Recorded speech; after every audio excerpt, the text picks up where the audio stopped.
তো সকাল সকাল দেখুন আমাদের বাড়ির আশেপাশটা একদম সবুজ আর সবুজ, সবুজে ভরা। আর এই দেখুন পাশে পুরো সুপারি গাছে ভর্তি, আর এখানে আছে ফুলের বাগান। তো দারুণ লাগছে দেখতে। বাবা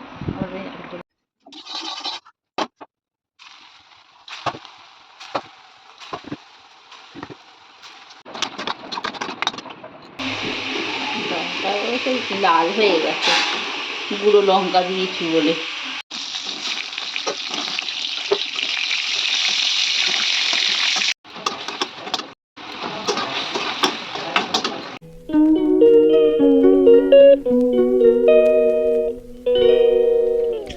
hello everyone, good morning, welcome back to my new blog. আর আমি সঞ্চিতা চলে এসেছি আপনাদের কাছে একটা নতুন ব্লগ নিয়ে। তো এই সকাল সকাল আমি সবজি কাটতে বসে পড়েছি, আর এখানে আজকে হবে তরুলি পোস্ত। তো তরুলি পোস্ত করার জন্য আমি এখানে একটু আলু কাটছি। তো আলুটা আমি প্রথমে লম্বা লম্বা করে কেটে নেব, আর তারপরেই আমি কাটবো তরুলি।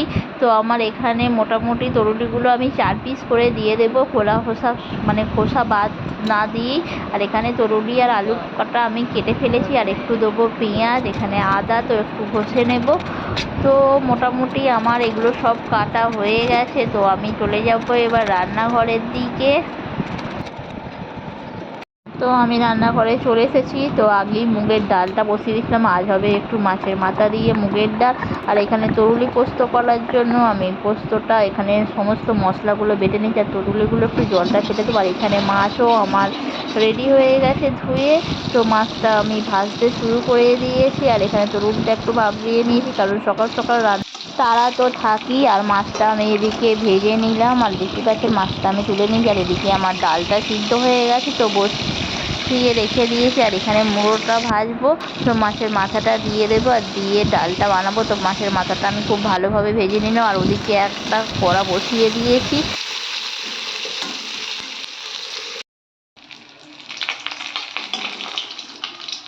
তো এদিকে আমি মাছের মাথাটা ভেজে নেব, আর একটা কড়ার মধ্যে দিয়ে দিয়েছিলাম পেঁয়াজ, তেজপাতা, শুকনো লঙ্কা, আর এদিকে দিয়ে দিয়েছিলাম গোটা জিরে দিয়ে ফোড়নটা আমি ভেজে নিয়েছি। আর এদিকে আমি মাছের ঝালটা করে নিলাম। তো দেখতে থাকুন আমার মাছের ঝালটা।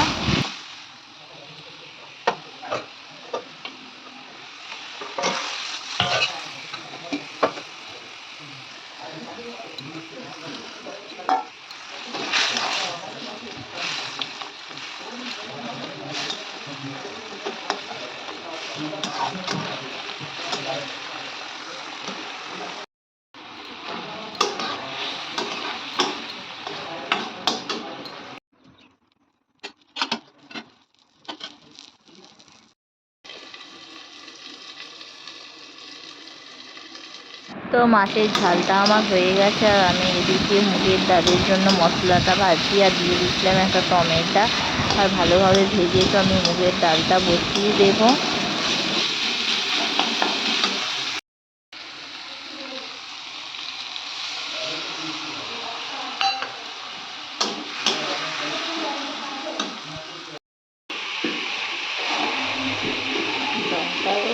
লাল হয়ে গেছে, গুঁড়ো লঙ্কা দিয়েছি বলে।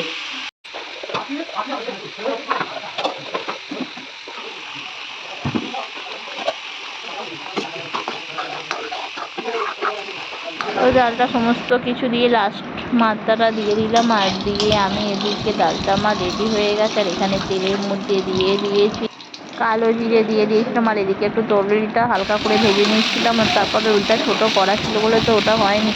তো লাস্টে আবার বড় কড়াটাই করলাম, সাথে তরুলিগুলো আর পেঁয়াজটা দিয়ে দিলাম, দিয়ে ভালোভাবে ভেজে নিলাম। আর এখানে আলুটা তো সিদ্ধ ছিল, তো ওটাও দিয়ে একসাথে মশলাটা ভালোভাবে কষিয়ে নিলাম। আর কষিয়ে নেবার পরে এখানে পোস্তটা আছে, তো পোস্তটা বেশি ভাজবো না, তো আমি পোস্তটা ওর মধ্যে দিয়ে হালকাভাবে একটু নেড়ে নেবো, আর নেড়ে নিয়ে জল ঢেলে দেবো।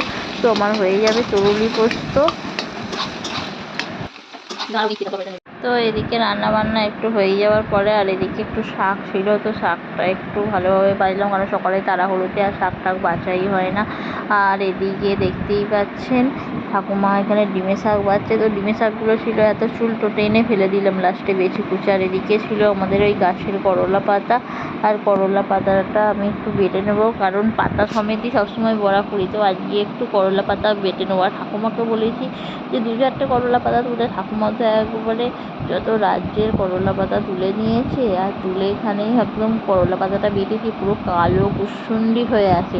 আর সাথে বেসম আর চালের গুঁড়ি দিয়েছি, খুব একটা তো ভালো হলো না, একদম কাল মেঘের থেকেও প্রচণ্ড তেতো হয়েছিল খেতে। তো যাকে আমি করলা পাতাটা বেটে নিচ্ছি, দেখুন কালো ভূত হয়ে গেছে করলা পাতাটা।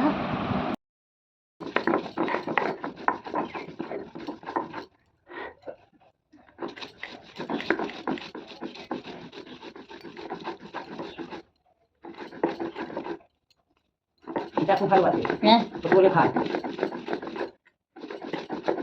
কত বলতে হবে যে সাদা জবাটা সময় টেনে দিবি, সাদা জবাটা খাওয়াই। আর ওই 5 টাকা জবা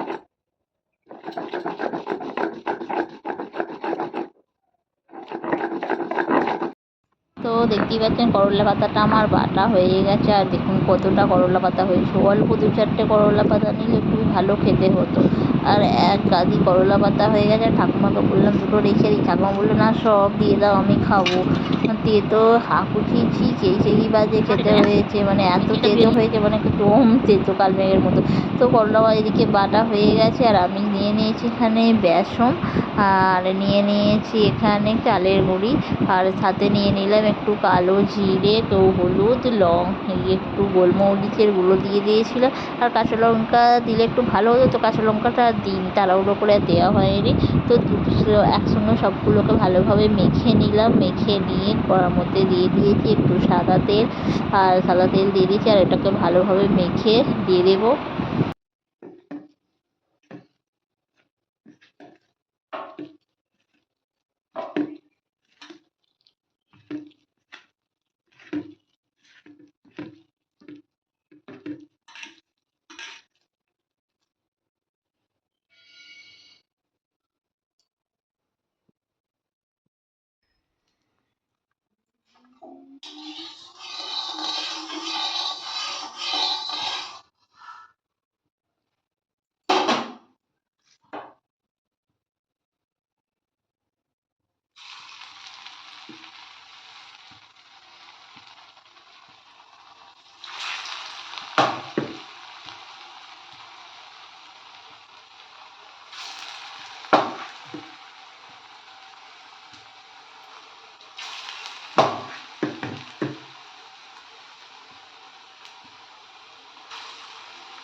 করলা পাতার বড়াটা আমি গোল গোল আকারে শেপ দিয়ে তেলের মধ্যে ভেজে নিলাম। আর দেখতেই পাচ্ছেন খেতে বেশ ভালোই মুচমুচে হয়েছিল, তবে তেঁতোটা প্রচণ্ড পরিমাণে ছিল। যাই হোক, তেঁতো খাচ্ছি আর তেঁতো না হলে কি মানায়। তো ঠাকুমাই বেশি করলা পাতা মানে বড়াগুলো সব খেলো লাস্টে। আর এদিকে আমি করলা পাতার বড়াটা বানিয়ে নিলাম। দেখুন পুরো কালো হয়ে গেছে, যেন মনে হচ্ছে পুড়ে তেতে কী একটা হয়ে গেছে দেখতে। আর তেতো পুরো একদম মানে জম্বুতের মতো তেতো হয়ে গেছে। বাপরে বাপ, আমি সব তুলে নিলাম, তুলে নিয়ে আর